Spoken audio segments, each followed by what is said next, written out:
I'm Eric Shepard, and we are back with another episode of Regarding Music. In this discussion, we're going to talk about AI choir.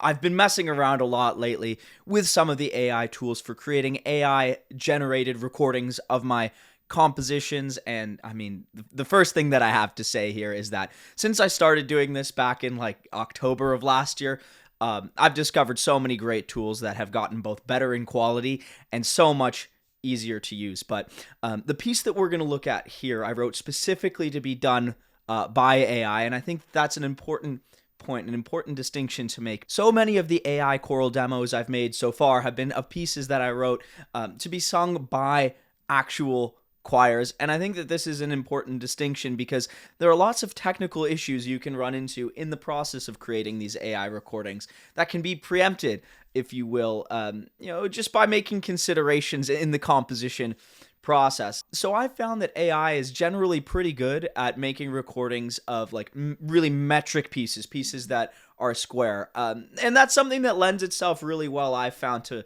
contrapuntal pieces. I've made a number of AI recordings of some of my more contrapuntal pieces. I have a video on my YouTube about using AI to do vocal fugues, which was pretty silly. So if you're interested in seeing how AI handles counterpoint, definitely check that out. But I wanted to move in a bit of a different direction with this piece here. I wanted to see how musical we could get the AI to sound. It's very good at sounding square, at sounding right, at sounding correct, but I wanted to see how I could push the boundaries when it came to getting it to sound like an emotional, musical, professional choir. So the piece we're going to look at here is a choral song that I wrote for SATB choir to be sung a cappella. I wrote this piece last week. It's my most recent composition at the time of recording the podcast. The song is called Speak Music. I got the title from just the title of the poem. The text is from the English poet Arthur Christopher Benson, who actually wrote a number of texts that Edward Elgar set, including this text, actually. Elgar has a lovely setting of this text of Speak Music for solo voice and piano, which I've actually sung as a soloist, but that's a bit of a side note here. The other notable connection that Benson had to Elgar that I learned when I was writing this piece is that Benson actually wrote the text for Land of Hope and Glory. So we'll have a listen to the song, and then we'll dive in and talk a bit about what's going on here and some of the musical elements that I had to consider when making this recording.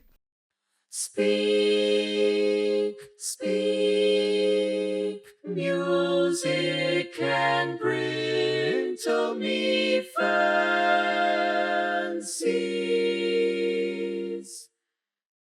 to fleet for me, sweetness too sweet for me, sweetness too sweet for me. Wake, wake, voices, and sing for me, sing for me, sing to me tenderly, bid me rest, bid me rest, rest, rest. Oh, I am fain of it, thy hope small was my gain of it, song, song, take thy parable whisper that all is well.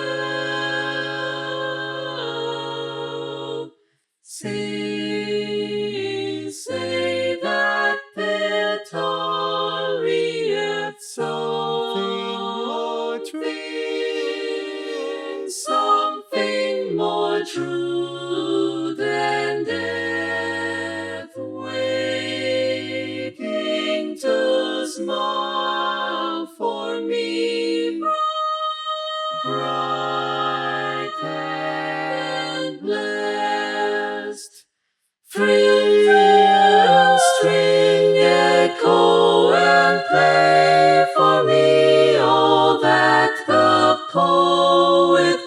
priest cannot save for me. Soft voice, soft voice, so heaven would and pray for me. All right, so that was Speak Music. I hope you enjoyed the piece. One of the things that I found really interesting creating these AI choral demos is that a lot of the considerations that you have to make, the technical considerations, are actually the same considerations that a choral conductor would have to make, right? Like when I make these, I need to think about blend, I need to think about diction, phrasing, not so much note accuracy. The AI does a pretty good job of that, but a lot of the musical things that you have to think about making these AI recordings are the same things that a choral conductor would have to think about when rehearsing a choir in real life. So I think there's a really interesting parallel there. I've gotten a lot of comments on some of the demos that I've shared on social media of people being like, oh, you don't have to be musical to make these things. I'm like, what? That couldn't be further from the truth, because the fact of the matter is, like, the original playback that you get from uploading an XML file into some of the tools that I use is really not musical at all. Like, the amount of editing that you have to do on these to get the blend right, to get the changes to the diction, you actually need to know a fair bit about choir to be able to pull this sort of thing off in a way that is convincing. Out of the entire process of creating these AI choral demos, I actually find that getting the blend right is the most difficult part, especially from like a technical perspective. The initial playback that I get from the AI is really digital. Like it sounds like it sounds like you've been auto-tuned, right? Like it's really robotic, and taking some of the reverb, some of the digitalness, I guess for lack of a better way of putting it there, out of those vocal sounds is really difficult. And there are a number of ways to do that. There's a great tool that I use, another AI tool called kits.ai, where basically you can just like upload an MP3. You can actually like use AI to edit your own voice in that, which is what I used to do when I first started creating these AI demos. Basically, you can use that AI tool to apply a different vocal model to change the sound of the voice. So like, for example, I could make myself sound like a soprano, but basically what I do there is I take those really digital sounds and use other AI vocal models that sound a bit more realistic, but with that in mind, like that can only get you so far. Like that tool, like there aren't really any choral sounds there. It's definitely not designed for doing choir, but that does not mean that there won't be improvements to the vocal sounds later on. You can get a musical and realistic sounding individual part, but getting that choral blend, it's just frankly a bunch of sound editing in Premiere Pro, which is what I use, which honestly, that's probably the most time consuming part of doing these, and like that has nothing to do with AI and just everything to do with regular editing. On the diction piece, there are a few things in this, but I found that the AI generally did a good job here.